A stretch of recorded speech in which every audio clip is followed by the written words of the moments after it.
추석이라고 하는 단어가 우리에게 주는 이미지는요, 풍성함입니다.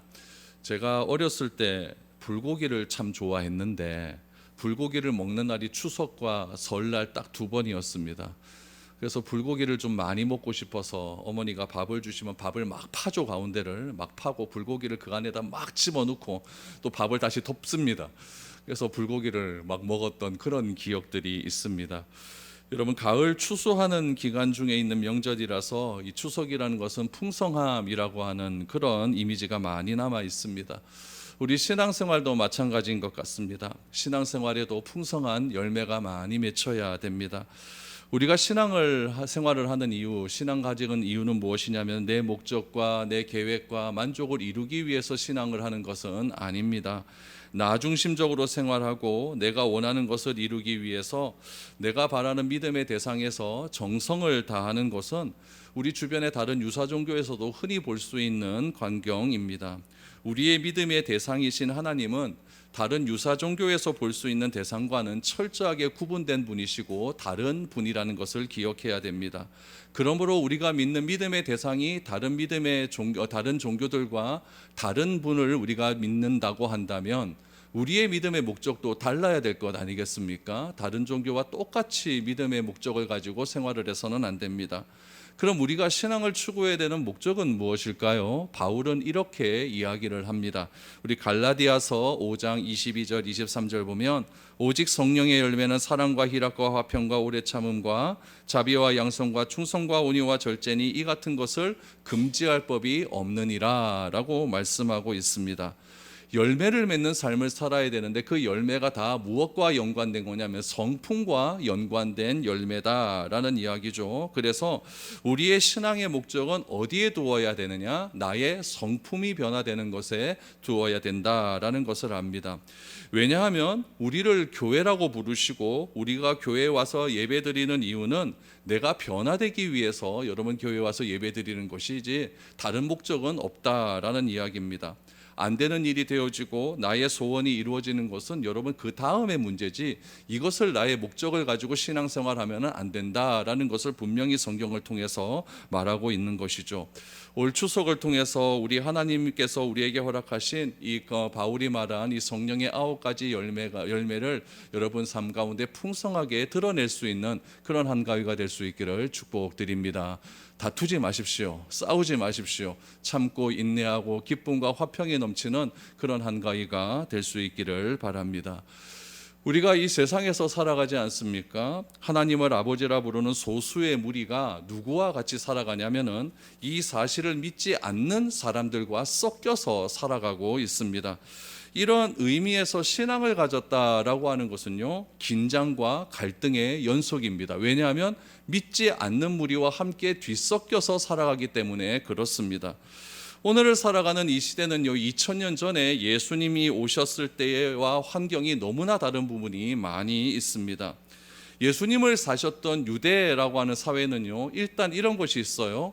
하나님을 다 믿습니다. 유대 사회 공동체는요, 하나님을 모르는 사람이었고 일단 하나님을 다 믿는 사회입니다. 하나님을 다 믿는 사회에 왜 예수님께서 오셔야만 했을까요? 그 이유는 분명합니다. 그들이 하나님을 믿는다라고는 하지만은 하나님을 믿는 방법과 형식이 너무나 왜곡되고 잘못되었기 때문에 그렇습니다. 그래서 예수님은 친히 이 땅에 육신의 몸을 입고 이 땅에 오셔서 그들이 믿는 하나님을 믿는 내용과 형식이 무엇이 잘못되었는지를 그들에게 알려주기 위해서 이 땅에 오셨다라는 이야기죠. 오늘을 우리가 살아가는 이 시대도 그렇지 않습니까? 우리 믿는 그리스도인들이 하나님을 믿는다라고 하면서도 그 하나님을 믿는 방식과 형식이 성경이 말하는 방식과 형식과 다를 때가 너무나 많이 있다라는 이야기죠.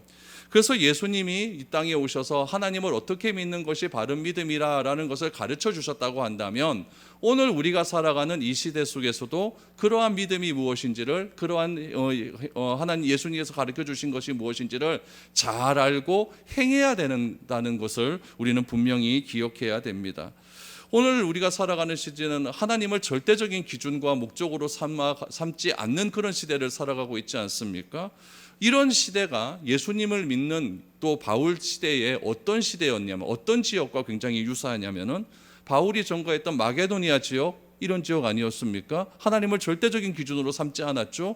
이방의 신을 다 기준으로 믿고 살지 않았습니까? 아가야 지방, 그리스 남부 지방이죠. 그쪽도 다 그렇게 살았고, 또 소아시아 지역, 터키 지방, 그런 지방도 다 하나님을 절대적으로 믿는 그런 신앙을 가지지 않았다라는 이야기죠. 그런 시대 속에서 우리가 어떻게 살아야 될 것인가?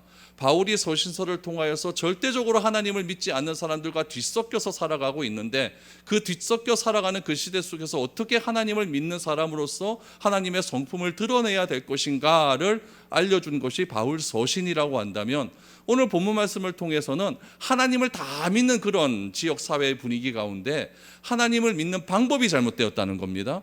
어떻게 믿는 것이 하나님을 잘 믿는 것인가, 그것을 오늘 우리에게 설명하고 있다라는 이야기죠. 여러분, 우리가 오늘 살아가는 시대는 기독교인과 비기독교인들이 충돌하고 있지 않습니까? 가치의 문제를 가지고 자꾸 충돌을 해요. 거기에 또 뭐가 충돌되고 있냐면은 믿는 사람들끼리 충돌을 합니다. 교회 안에서 충돌이 있습니까? 없습니까? 존재하죠. 그런 것들이 막 충돌하는 그런 시대를 살아가고 있어요. 왜 충돌할까요? 전통이 잘못되고 하나님을 믿는 믿음의 신앙의 기준이 잘못되었다라는 이야기죠. 오늘 본문의 말씀은 믿는 사람들끼리 충돌을 하는 겁니다. 왜 충돌할까요? 하나님의 계명과 하나님 그 장로들의 전통이 그렇게 충돌하는 지점에서 예수님께서 우리에게 말씀하시고자 하는 메시지가 있다라는 이야기죠. 이런 것들을 우리가 한번 잘 기억해 보시면서, 여러분들의 가정도 다 하나님 믿지 않습니까? 그 믿는 가정 가운데 무엇이 충돌되고 있는가? 그 충돌되는 이유는 과연 무엇인가? 그럼 나는 어떻게 그 충돌되는 지점에서 해답을 찾아야 할까? 이런 부분들을 한번 우리가 살펴보았으면 좋겠습니다. 여러분, 왜 예수님께서 이런 충돌 지점 가운데 등장하게 되었는가? 먼저 배경입니다. 왜 이런 일이 일어나게 되었을까? 1절, 2절을 보십시오. 바리새인들과 서기관 중 몇이 예루살렘에서 와서 예수께 모여들었다가 그의 제자 중 몇 사람이 부정한 손, 곧 씻지 아니한 손으로 떡 먹는 것을 보았더라. 바리새인과 서기관은 주로 어디에 사는 사람들이냐면 예루살렘에 삽니다. 예루살렘은 종교와 문화와 경제와 정치의 중심지였기 때문에 바리새인과 서기관들이 절대로 그것을 떠날 리가 없습니다. 특별히 지금 오늘 예수님께서 이 제자들과 함께 떡을 먹고 있는 이곳은 예루살렘이 아니라 갈릴리 지방이거든요. 갈릴리 지방은 비기득권자들이 모여 사는 가난한 사람들이 있는 그런 장소 아닙니까? 그곳에 누가 왔다? 기득권자들이었던 바리새인과 서기관들이 어디서 왔습니까? 예루살렘에서 왔다라고 이야기를 합니다. 종교 지도자들이 왜 왔을까요? 이 바리새인과 서기관들은 주로 그 당시에 사내들인 공회에 속해 있는 사람들입니다. 사내들인 공회라고 한다면 오늘날로 말하면 국회와 같은 곳이거든요. 종교의 국회와 같은 그런 곳이었어요. 종교 재판, 종교의 모든 입법권, 모든 사법권들이 다 집중되어 있는 곳이 사내들인 공회이기 때문에 굉장히 권력들이 집중되어 있는 그런 단체가 사내들인 공회다라는 이야기죠. 사내들인 공회에서 분명히 이들을 파송했을 것입니다. 왜 파송했을까요? 오늘 2절 말씀을 보시면 예수께 무엇인가 고소할 거리를 책잡고자 감찰관들을 보냈다라는 것으로 이해하시면 좋습니다. 요즘 말로 하면 총회에서 이단조사 특별위원회 이런 거 만들어서 한번 예수라는 사람이 어떤 행동을 하고 있는가 이런 것들을 알기 위해서 파견을 했다라는 이야기죠. 왜 이런 파견이 일어나게 되었을까요? 예수님이 말씀하시는 말 한마디, 예수님께서 행하시는 그 행동 하나하나가 자기들이 믿고 있었던 유대교라고 하는 하나님을 믿는 신앙에 너무나 큰 파급 효과가 일어나기 시작했다는 이야기죠. 예수님을 믿는 그런 행동들이 그동안 자기들이 오랫동안 지켜왔던 그 전통에 위배되었다라고 생각이 되는 거죠. 그래서 자기들이 갖고 있던 그런 신앙의 뿌리를 자꾸 흔들려고 하는 그런 메시지들이 예수님을 통하여서 자꾸 일어나니까 그 예수라는 분이 별로 자기들 마음속에 들지 않는 거죠. 그래서 그 예수를 어떻게 하면 축출할 수 있을까? 우리 종교 공동체 안에서 몰아낼 수 있을까라고 하는 건수를 잡기 위해서 이 바리새인과 서기관들 몇을 예루살렘 사내들인 공회에서 파송했다라고 볼 수가 있는 것입니다. 이들이 오자마자 무엇을 합니까? 예수님과 그 일행에 행한 행동 하나를 여러분 문제 삼기를 시작을 합니다. 그 문제가 무엇이냐면은 제자 중 몇 사람이 식사하기 전에 손을 씻지 않았다라는 것을 문제 삼는 겁니다. 여러분 그 당시에는 별로 뭐 이렇게 아스팔트가 있는 동네가 아니지 않습니까? 또 먼지가 굉장히 많고, 지금도 여러분 유대 광야에 가면은 굉장히 먼지가 많아요. 먼지가 많고 또 거리적으로 또 위생적으로 좋지 않는 그런 일들이 많이 있기 때문에 여러분 음식 먹기 전에는 손을 씻는 것이 위생적으로 굉장히 좋습니다. 요즘도 여러분 손 씻지 않고 먹는 분들이 있어요. 근데 손 씻고 먹는 것이 위생적으로는 좋아요. 그러나 여러분 이것은 손 씻는 것은 생활 습관이지 종교의 기준이 될 수가 없는 거예요. 손 안 씻는다고 너 구원 못 받아 이래 버리면 큰일 나는 거죠. 그렇죠? 요거는 생활 습관 중에 하나다라고 보시면 되는 겁니다. 그러나 유대인들은요, 음식 먹기 전에 손 씻는 것은 생활 습관이었다가, 과거에는 생활의 습관이었다가 입으로 전해지는 것을 구전이라고 하지 않습니까? 구전으로 전해지다가 그 구전의 내용이 여러분 성경 율법 말고 이스라엘 민족들 가운데는 그 율법을 해석해 놓은 교훈집 같은 게 있어요. 탈무드가 들어보셨죠? 탈무드 같은 것들이 있고 리쉬나라고 하는 교훈집이 또 있습니다. 그 리쉬나라고 하는 교훈집에 장로들이 전해왔던, 그들이 전해왔던 구전으로 전해왔던 것들을 하나하나 적어 놓는 거예요. 적어 놓았는데 그 리쉬나에 적어 놓았던 그 구전의 문구들이 어떻게 되었느냐? 시간이 지나다 보니까 종교적인 기준이 되고 만 겁니다. 그냥 단순히 생활 문화였는데 그것이 무엇이 되었다? 종교적인 기준이 되고 만 겁니다. 식사 전에 손을 씻는 것은 위생적으로 좋아, 여기를 뛰어넘는 거죠. 뛰어넘어서 어떻게 생각을 하게 되었냐면은 신앙의 본질에서 벗어난다라고 하는 오버하는 그런 분율들이 생기기 시작을 하는 겁니다. 여러분 우리도 많은 전통을 거쳐서 오늘에 이르지 않았습니까? 우리 문화가 가지고 있는 전통, 여러분들의 가문이 가지고 있는 좋은 전통이 있습니다. 제가 대학을 졸업하고 철학과에 입학을 했습니다. 철학과에 입학을 했는데 그 철학과는요, 전통이 있습니다. 전통이 있어요. 가을이 되면요, 야외 철학 세미나라고 해서 어디 야외에 가서 우리 교수님들과 우리 대학원 박사 선생님들이 가서 논문을 발표하는 그런 시간들이 있는 거예요. 밤새도록 그렇게 공부를 합니다. 제가 신입생으로 처음 들어가서 어디를 갔냐면 안동에 있는 병산서원이라고 하는 곳에 갔어요. 거기 가갖고 커다란 뭐 귀하지 거기 마루에 앉아가지고 한 30명 되는 사람들이 우리 교수님의 강의를 딱 이렇게 들었죠. 근데 세미나를 다 마치고 나니까 1시가 넘었어요. 자야 될 것 아닙니까? 이때부터 뭐가 시작될까요? 그 과의 전통이 시작이 되는 겁니다. 그 과의 전통은 뭐냐? 큰 세숫대에다 오만 술을 다 갖다 붓는 거예요. 다 갖다 부어서 30명이 그걸 다 마셔야 되는데 어떻게 마시느냐? 안 마시면 제일 마지막 사람이 다 마셔야 되는 거예요. 그러니까 조금씩 n분의 1을 해서 마셔야 되는데, 여러분 술 잘 못 먹고 그런 여자들은 잘 못 마시잖아요. 그럼 조금만 마시고 넘어가거든요. 선배들이 마시겠습니까? 그럼 누가 다 마셔야 돼요? 신입생들이 다 마셔야 되는 거예요. 그러니까 신입생들은 제일 끝에 놓고 이렇게 돌아가면서 마시기 시작하는 거죠. 여러분 이 전통이요, 더 큰 학문을 공부하기 위해서 입학한 것 아니겠습니까? 고등학교 졸업해서 대학을 입학하고, 대학을 입학해서 또 대학 졸업하고, 또 더 큰 공부하기 위해서 또 높은 학교에 입학을 하는데, 공부를 시작하기 전에 학과에서 내려오는 좋지 못한 전통 때문에 뉴스에 보면 어떤 일들이 많이 일어나요? 술 마시다 죽는 애들이 얼마나 많습니까? 환영식이라고 하는 건 너무나 좋은 전통이에요. 선배와 신입생들이 만나서 서로 교제하고 인사를 하고 그 학과의 문화를 다 전통하는 거 얼마나 좋은 전통입니까? 그러나 그 안에 술 때문에 있어서는 안 되는 일이 생기기 시작하는 거예요. 이런 것을 뭐라고 이야기하냐면은 본질과 비본질이 바뀌었다라고 이야기를 해요. 이런 행동을 무슨 행동이라고 하냐면 형식이 내용을 잡아무었다라고 이야기를 합니다. 그러니까 형식이 중요한 게 아니라 내용이 중요한 것 아니겠습니까? 왜 환영회를 해야 되는가라고 하는 그 내용이 중요한 건데, 여러분 이건 뭐가 더 강조되는 거예요? 형식이 더 강조되어서 형식이 내용을 잡아먹는 그런 일들이 일어나게 되는 거죠. 내용이 없어지면요, 형식은 아무런 의미가 없습니다. 여러분, 손 씻는 것의 출발점은 굉장히 좋은 내용으로 출발을 합니다. 성경에 보면 손 씻는 것의 출발점이 어디서부터 출발을 하냐면은 제사장이 제사 드리기 전에 손을 씻는 거예요. 우리 집 애들하고 우리 영준이 영훈이 오늘 왔는데, 너희서 우리 교회 처음 시작할 때 제가 경기도 오산에 있는 곳을 한번 데려갔어요.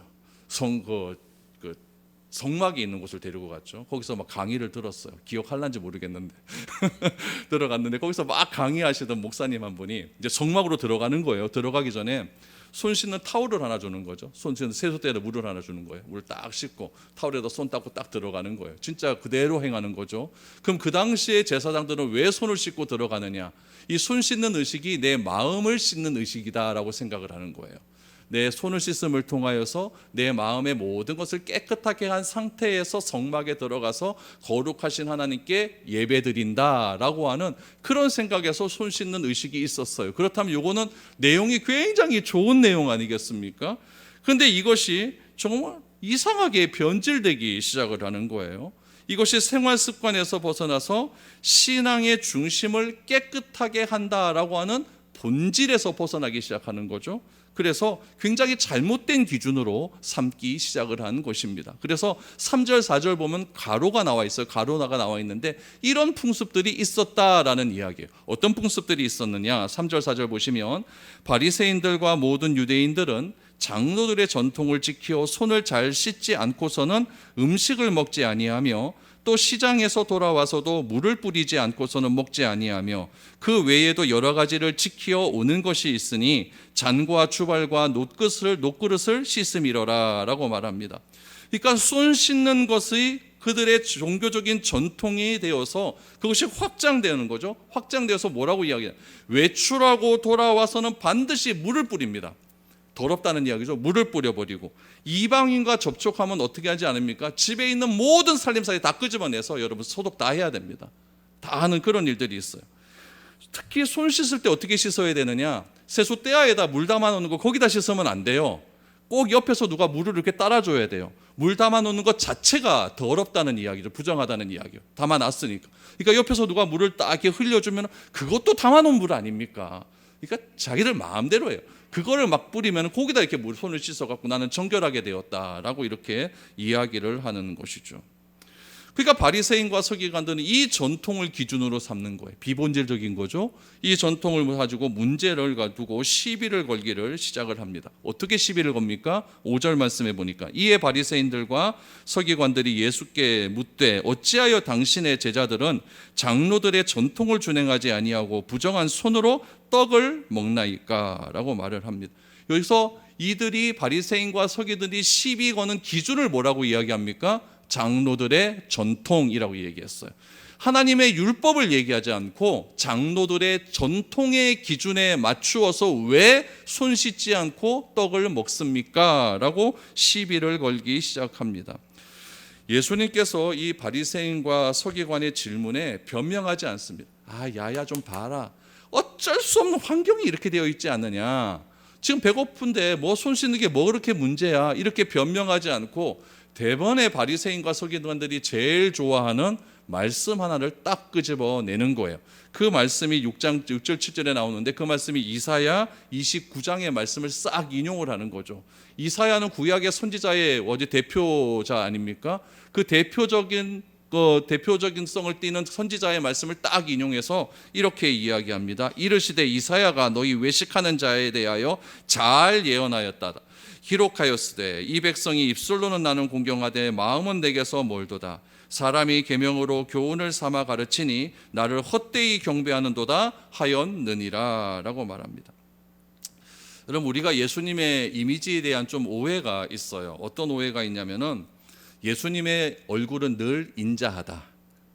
여러분 그림 같은 데 보면 예수님 얼굴 얼마나 인자합니까? 눈은 푹 들어가고 코는 탁 튀어나오고 금발 장발에 잘생긴 외모에, 그렇죠? 얼마나 인자한 얼굴 표정을 가지고 있습니까? 그런 인자한 표정을 가지신 그 예수님께서 어떻게 내가 조금 싫은 소리 했다고 예수님께서 막 고함을 지르고 그러실까? 예수님은 절대 그러시는 분이 아니야. 예수님은 바다와 같은 분이시기 때문에 나의 모든 것들을 다 받아주실 수 있어. 이런 이미지가 있는데 여러분 그렇지는 않은 것 같습니다. 바리새인과 서기관들에게 하는 대답을 보면요, 예수님 독합니다. 독해요. 이 독사의 자식들아, 막 이렇게 얘기하죠. 이 회칠한 무덤과 같은 것들아, 막 이렇게 얘기하지 않습니까? 이거 굉장히 예수님께서 잘못된 것에 대해서는요, 단호한 말로 굉장히 강한 어조로 말씀하셨다라는 것을 알 수가 있어요. 추석 때, 저 어린 얘기, 추석 때니까 자꾸 이제 생각이 나요. 저희 아버지 사촌 형님들과 우리가 참 친했어요. 그러니까 우리 아버지 친형님은 미국 가 계셨고, 그러니까 만나지는 못하고, 우리 할아버지 형제 아들들 있잖아요. 그러니까 우리 아버지하고 사촌지간들 아닙니까? 그쪽 집안들과 저희가 굉장히 친하게 지냈습니다. 그래서 명절날 오면요, 형들하고 누나하고 이래 오면 저희 집하고 한 5명 정도 되거든요. 그러면요, 난리가 납니다. 저희 집에 뒷산이 있었는데 그 산에 가서 이제 산을 다 뒤집어 해치는 거죠. 완전히 막 뒤집어 해치고 난리지기고, 막 무덤 있으면 무덤에 올라가서 막 뛰내리고, 그리고 막 뒹굴고 그러면 막 얼마나 더럽게 옵니까? 그러다가 언제 집에 들어오냐, 배고프면 막 뛰어 들어오는 거예요. 막 뛰어와서 엄마하고 우리 큰엄마가 해놓은 부침개를 막 잡아 먹어요. 막 먹으면요, 누가 제일 뭐라 그러냐면 엄마하고 큰엄마가 난리가 납니다. 왜 난리가 날까요? 손 씻고 뭐라, 손 씻고 뭐라 하면서 막 난리가 나요. 흙 묻은 손으로 여러분 그 음식을 막 그렇게 집어 먹으면은 병에 걸릴 수 있는 거 당연한 것 아닙니까? 그러니까 우리 다 위에서 그렇게 하는 말이에요. 그런데 꼭 우리 할머니는 그렇게 말씀하지 않았어요. 놔둬라고마. 그 다음 대답이 뭘까요? 얼마나 배고팠으면 척하겠노? 이렇게 말씀을 하시는 거예요. 그리고 여러분 뭐 그렇게 얘기하는 거죠. 그리고 좀 먹고 손 씻으면 뭐에 뭐 나나 뭐 이렇게 말씀을 하시는 거예요. 제가 이 말씀을 준비하다 우리 할머니가 하셨던 그 이야기가 딱 생각이 나는 거예요. 왜 할머니는 좀 놔두고 먹으라 하고 우리 엄마하고 큰엄마는 그렇게 뭐라 그럴까? 결국 이건 것 같습니다. 사랑하면 본질이 보여요. 예. 그러니까 저희 엄마하고 우리 큰엄마가 우리를 사랑하지 않았다는 얘기가 아니라 사랑의 크기가요, 우리 할머니 할아버지가 더 크신 것 같아요.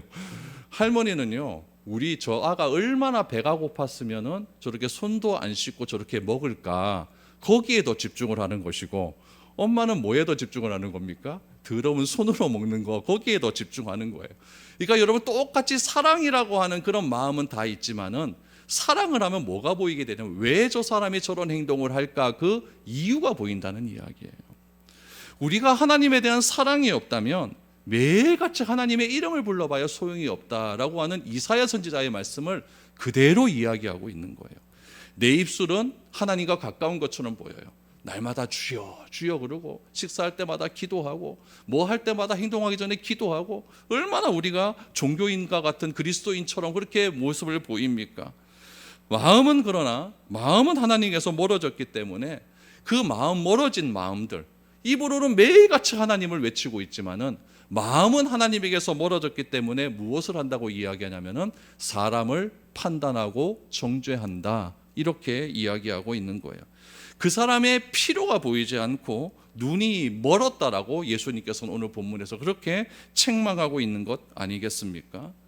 우리가 하나님을 예배합니다. 예배하기 위해서 모였지만 정작 여러분, 예배의 의식과 절차가 중요해져 버리면 뭐가 안 보이냐면은 하나님을 예배하는 마음이 없어지고 어떻게 예배의 형식과 절차를 가지고 따지기를 시작을 합니다.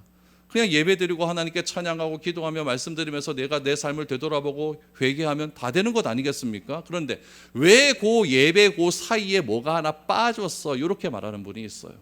저희 교회 어떤 분들이 딱 오셔갖고 저희 교회 주보를 딱 보더만, 너희 교회는 왜 교동문을 안 해? 이러면 너 고소당할 수 있어, 이런 말씀을 하시더라고요. 그게 뭐 그렇게 중요할까요? 여러분, 이런 일이 자꾸 판단되어지고 정죄되어지고 확산되어지기 시작을 하면은 예배에 참여하는 마음 가운데 뭐가 없어지냐면 기쁨과 은혜는 다 사라지고 말고 이 예배 시간에 뭐가 빠졌을까? 저 사람은 왜 안 나왔을까? 저 사람은 왜 안 나와? 나는 나오는데. 그래도 추석이면 나와야지. 왜 주일날 주일을 범해? 이런 생각으로만 가득 차 있게 되다 보면은 여러분 굉장히 내가 예배드리는 데 있어서 여러분 하나님에 대한 사랑함으로 예배드리는 것이 아니라 판단과 정죄만 남게 된다라는 것을 우리는 기억을 해야 됩니다. 교회에 와서 발견되는 것이요, 요즘 사람들이요 본질을 다 잃어버렸다고 이야기를 해요. 본질이 바뀌면요 사랑이 없고 율법이 교회에 더 중요하게 생각나는 거예요. 이번에 총회를 하지 않았습니까? 우리 합동추 총회에서는 이게 발표가 안 됐는데 통합추 총회는 발표가 되었어요.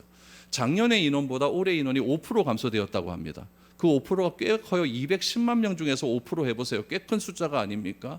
그런데 이게 더 문제가 뭐냐면은 우리나라 한국교회가 최고 정점에 올랐을 때가 언제냐면요 15년, 16년 전이에요. 그때에 비해서 몇만 명이 줄었는지 아십니까? 200만 명이 줄었어요. 통합 측 한 교단에서만. 왜 그럴까요? 교회에 와보니까 교회가 말하고자 하는 본질은 다 사라져버린 거예요. 뭐만 남은 겁니까? 형식과 그 형식만 남아버린 거죠. 비본질적인 것만 남아버린 거죠. 그래서 사람을 판단하고 정죄하는 일에 여러분 굉장히 앞장서는 것이 바로 교회가 되어버리고 말았다라는 이야기죠. 통합 측이 그렇다면 우리 합동 측은 어떻겠습니까? 별발 다를 거 없습니다. 우리 합동 측도 그 정도 다 줄었을 거예요. 예수님은 이런 것들이 너무너무 싫었던 겁니다.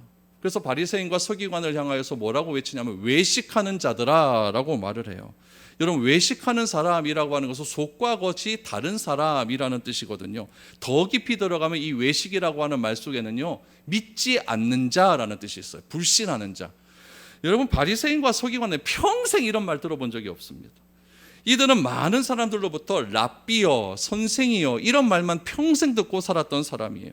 랍비면 여러분 평생 존경과 가르침을 주는 그런 사람들 아니겠습니까? 제가 이스라엘 가보니까 유대인 공동체에 들어갔어요. 정통 유대인들만 사는 데예요. 거기 들어갔더니 어떤 그 가게가 있는데 그 가게에 액자가 굉장히 많아요. 그 액자에 다 뭐만 달려있냐면요 정통 유대인 랍비들 초상화들이 다 달려있어요. 그거를 자기들이 집에 들고 가갖고 벽에다 걸어 놓는 거죠. 이 랍비의 가르침에 대한 존경심이 유대인들 사회에서는 그렇게 지금까지 큰 거예요. 하물며 이때겠습니까? 이 랍비들에게 뭐라고 이야기합니까? 예수님께서 고함을 지르는 거예요. 이 외식하는 자들이요. 너희가 입술로는 하나님을 사랑한다 하지만은 너의 마음으로 하나님을 다 멀리했다. 이렇게 판단하고 예수님께서는 그들을 향하여 호통을 치기 시작을 하는 거예요. 다른 번역서를 봤어요. 외식하는 자들 어떻게 번역했는가? 유진 피터슨이라고 하는 아주 유명한 신학자가 있어요. 그분이 더 메시지라고 하는 성경 번역을 했어요. 그러니까 그 유진 피터슨이라고 하는 분이 번역한 성경책 이름이 더 메시지예요. 거기를 딱 보니까 이 외식하는 자를 어떻게 번역했냐면 이 사기꾼들아 이렇게 번역해놨어요. 여러분들이 오늘 딱 제 설교를 들어서 더 설교 듣고 난 다음에 어떤 분이 딱 저에게 찾아와서 목사님 설교 다 거짓말 치지 마소. 성경의 말씀대로 하나도 안 하고 다 거짓말만 치네. 이래 버리면 제 마음이 어떻겠습니까? 저는 그 다음 주간부터 설교 뭐 합니다. 뭐예요? 여러분 설교하고 하나님 말씀 가르치는 이 바리새인과 서기관들을 향하여 특히 서기관은 하나님 말씀 필사하는 사람들 아니겠습니까? 그런 사람을 향하여서 이 사기꾼들아 이렇게 얘기해버려요. 그런데 예수님께서 이 말씀을 하시면서 뭐라고 이야기를 하셨냐면은 여러분 6절 다시 보세요. 이사야가 너희 외식하는 자에 대하여 잘 예언하였도다 라고 이야기를 해요. 그러니까 이사야서에서 보면 이 백성이 여기서부터 시작이 되거든요. 그러니까 요 앞에 너희 외식하는 자들에 대하여 잘 예언하였도다 라고 하는 것은 예수님 말씀이에요. 이사야가 예수님 오시기 전 800년 전의 사람이거든요. 800년 전에 너희 같은 인간을 위해서 이사야 선지자는 이렇게 예언해 놨다라고 말을 하는 거죠. 충격적으로 다가오는 거죠. 바리새인과 서기관들에게 충격적으로 다가옵니다. 그리고는 예수님께서 이렇게 말씀하십니다. 8절 9절을 보세요. 너희가 하나님의 계명을 버리고 사람의 전통을 지키느니라. 또 이르시되 너희가 너희 전통을 지키려고 하나님의 계명을 잘 저버리는도다 라고 말을 합니다. 주님은 바리새인과 서기관들이 간조하는 이 전통이라고 하는 것, 장로들의 전통이라고 하는 것, 이 전통의 근거는 무엇이냐면 율법이거든요. 그러니까 전통이 그냥 생긴 것이 아니라 이 율법을 잘 지키기 위해서 어떤 행동을 해야 되는가를 걔들이 생각하다 보니까 이런 전통들이 생기는 거예요. 그러니까 전통의 근거는 뭐다? 율법이에요. 율법. 그 율법이 무엇을 위한 율법인지를 묻고 있는 거예요. 너희들이 그렇게 좋아하는 율법이 무엇을 위한 율법이냐? 율법의 본질이 무엇입니까? 하나님 사랑, 이웃 사랑이에요. 사랑이에요. 사랑. 그러니까 하나님 사랑하고 이웃을 사랑하기 위해서 주어진 사랑을 실천하기 위한 도구가 뭐다? 율법이에요. 그런데 왜 율법이라고 하는 도구를 사용하여서 사랑을 실천하기보다는, 본질을 강조하기보다는 사람을 판단하고 정죄하고 비본질적인 것에 그렇게 목숨을 걸고 있느냐, 이렇게 이야기하는 거예요. 그렇게 뒤바뀌어진 이유를 무엇이냐면은 전통과 계명이 바뀌어졌기 때문이다라고 이야기를 합니다. 여기서 여러분, 우리는 하나님의 계명과 사람의 전통에 주목해야 됩니다. 왜 주목해야 되냐면은 이 신앙의 이 두 가지 기준은요, 하나님의 계명을 따르려고 애쓰는 사람들과 사람의 계명을 따르려고 애쓰는 사람 두 분류가 존재한다라는 게 어디예요? 교회 안에 존재한다는 이야기예요. 교회 안에도 하나님의 계명, 하나님의 말씀을 그렇게 지키려고 애를 쓰는 사람과 아니야. 내가 믿었던 그 신앙의 전통, 내가 믿었던 그 신앙의 과정, 내가 오랫동안 가졌던 그 신앙의 방법들, 그게 더 중요한 거야. 이렇게 말하는 사람들이 어디에 존재한다? 교회에 존재. 이것이 교회에서 충돌하는 거예요. 그래서 우리가 하나님의 계명으로 신앙생활을 하고 있는지, 아니면 내가 믿었던 그 신앙의 방법대로 신앙생활을 하고 있는지 잘 생각해 봐야 된다라는 이야기죠. 그래서 예수님께서는 이스라엘 백성들이 그 유대 공동체 안에서 하나님의 계명과 사람의 계명, 사람의 전통을 뒤바뀌어서 하는 그 예가 무엇인지를 딱 하나 들어서 설명을 하고 있습니다. 그것이 무엇이냐면은 10계명에 나타난 제5계명, 뭐죠? 내 부모를 공경하라. 그것을 예를 들어 설명하고 있어요. 여러분, 제5계명 내 부모를 공경하라라고 하는 것은 하나님의 계명입니다. 그런데 그들의 사람의 전통은 그것이 무엇으로 바뀌었냐면은 고르반이라고 하는 것으로 바뀌었다는 이야기예요. 어떤 내용인지 살펴보겠습니다. 10절 이하를 보세요. 모세는 내 부모를 공경하라 하고 또 아버지나 어머니를 모욕하는 자는 죽임을 당하리라 하였거늘 너희는 이르되 사람이 아버지에게나 어머니에게나 말하기를 내가 드려 유익하게 할 것이 고르반 곧 하나님께 드림이 되었다고 하기만 하면 그만이라 하고 자기 아버지나 어머니에게 다시 아무것도 하여 드리기를 허락하지 아니하여 너희가 전한 전통으로 하나님의 말씀을 폐하여 또 이 같은 일을 많이 행하느니라 라고 말합니다. 무슨 말이냐면은 모세의 율법에 보면은 10계명에 보면 제5계명이 부모를 공경하는 거예요. 그러면 부모 공경의 참된 의미는 무엇일까요? 저희 아버지가 돌아가시고 난 다음에 저희 어머니가 한 3년쯤 지나고 우울증이 왔습니다. 우울증이 오셔서 결국 얼마 전에 치매 진단을 받았어요. 치매 진단을 받아서 저희 형제가 굉장히 힘들었어요. 뭐 어떻게 하지를 못하겠는 거예요. 밥도 안 먹고 약 드시라고 약도 안 먹고 막 그래가지고 거의 집에서 거의 막 죽을 것 같더라고요, 저희 어머니가. 그래서 저희 형제가 의논을 해서 딱 지난달, 딱 오늘이 한 달 되는 날이거든요. 지난달에 어머니를 병원에 입원을 시켰어요. 입원을 시키면 마음이 되게 안 좋아요. 하여튼 안 좋아요. 뭐 당연한 것 같은데 안 좋아요. 입원을 시켜놨어요. 왜 안 좋냐면요, 제가 어릴 때 6살 때 5살 때 교통사고 났을 때 6개월 7개월을 병원에 있었거든요. 근데 제 기억은 아직까지 그 기억이 남아있어요. 생생하게 남아있어요. 우리 엄마는 단 하루도 집에 안 갔습니다. 7개월 계속 저와 같이 그 불편한 그 침대에서 같이 잤어요. 근데 저는 가만히 생각해 보니까 엄마한테 한 번 병문안 가는 게 그렇게 힘들어요. 그리고 주일 예배 마치고 한 번 가잖아요. 올해도 못 있으면 한 30분 있으면 나와야 돼요. 그렇게 나오고 내 할 도리 다 했다, 이렇게 생각하는 거예요. 이게 내 할 도리 다 한 건가? 뭐 이런 생각이 자꾸 드는 거죠. 여러분, 이게 부모와 자식의 차이인 것 같아요. 부모는 다 해줍니다. 근데 자식은 그거 하나 해준 것 같고 다 했다라고 말하는 것 같아요. 부모는 다 해주고도 모자르다고 얘기하는데 자식은 하나 해주고 이만하면 됐다라고 이야기하는 것 같아요. 요 얘기가 고르반인 것 같습니다. 하나님은 부모의 경공에 대해서 말씀하십니다. 내 부모를 공경하라. 당시 전통 중에서 고르반이라고 하는 것이 있었어요. 고르반의 뜻이 뭐냐면 하나님께 드림이라는 뜻입니다. 하나님께 드리는 헌물을 이야기하는 거죠. 헌금을 이야기하는 겁니다. 근데 고르반의 전통을 지금 유대인들이 왜곡하고 있다라고 이야기를 해요. 하나님께 드려야 되는데 자식이 부모를 찾아가서 고르반하고 끝내버리는 거예요. 그러면서 부모가 필요한 어떤 돈이 좀 필요할 것 아닙니까? 그 돈을 드리지도 않고, 드리지 않았으면 누구한테 드려야 돼요? 하나님께 드려야 되는데 하나님께도 드리지 않고 그냥 부모에게 한번 찾아가서 반찬 하나 해주고 고르반 이러면 다 끝났다. 이것으로 하나님의 계명을 지켰다라고 하는 전통이 어디에 있다? 유대 사회에 만연해 있다라는 이야기. 부모를 공경하라라고 하는 것이 굉장히 힘듭니다. 이게 쉽지가 않아요. 진짜 쉽지 않아요. 쉽지가 않아요. 근데 그 부모를 공경하는 것이 어디에 있습니까? 계명에 있어요. 계명에 있어요. 그러니까 이 계명을 어떻게 해야 되는가? 얘네들도 생각을 하겠죠. 그래서 어떻게 생각하느냐? 그냥 고르반하면 되는구나. 고르반하면 되는구나. 부모한테 찾아가서 그냥 부모님, 엄마, 아빠 고르반 이러고 끝나는 거예요. 그러면 누구한테 더 잘해야 되는 거야? 하나님께도 잘해야 되는 것이고, 부모님 찾아가서 고르반 해버리면 하나님께 공경하, 하나님을 찾아가서 헌금 드리는 거 그까지 다 퉁쳐버리는 그런 일들이 자꾸 일어나고 있다는 이야기예요. 이것이 무엇이라고 이야기하면 본질과 비본질이 바뀌는 일이다라고 주님께서는 이렇게 이야기하고 있는 것이죠.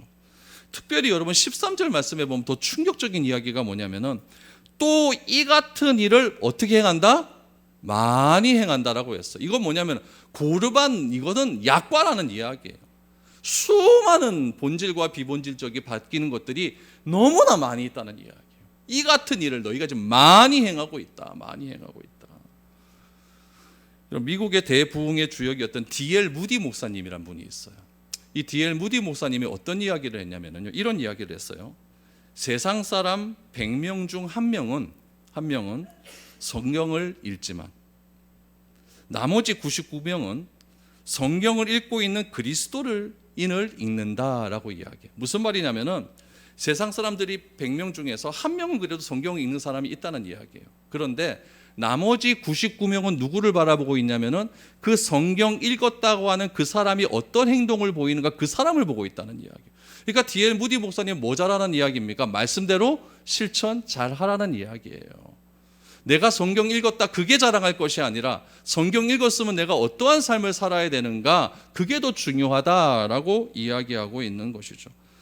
우리는요, 사람의 계명을 지킨다라고 하면서 하나님의 말씀하시는 본질을 잃어버리는 경우가 굉장히 많이 있는 것 같습니다. 예수님은 이 땅에 오셔서 위선의 껍데기를 다 벗겨버리라고 이야기하는 거. 어디에 오셔서요? 하나님을 안다, 하나님을 믿는다라고 하는 유대인들 공동체에 오셔서 그렇게 이야기하고 있는 거죠. 그리고 말씀하십니다.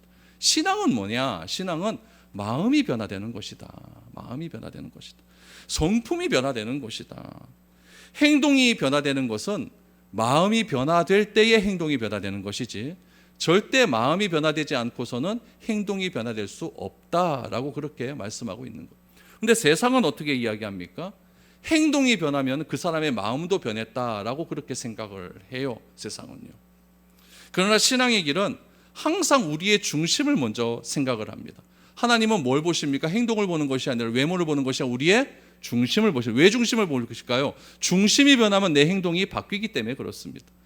하나님의 기준이 세상 사람처럼 행동이 변하면 내 마음이 바뀐 것으로 생각했다면은 여러분 이렇게 말씀하셨겠죠. 나 하나님은 변하지 않는 하나님이니 너희의 마음보다 내 행동을 보겠다. 이렇게 얘기하겠죠. 네가 교회에 와서 얼마나 충성하는가 그거를 보겠다. 네가 교회에서 얼마나 헌신을 많이 하는가 이거를 보겠다. 이렇게 얘기하겠죠. 그러나 주님은 그렇게, 하나님은 그렇게 말씀하지 않았어요.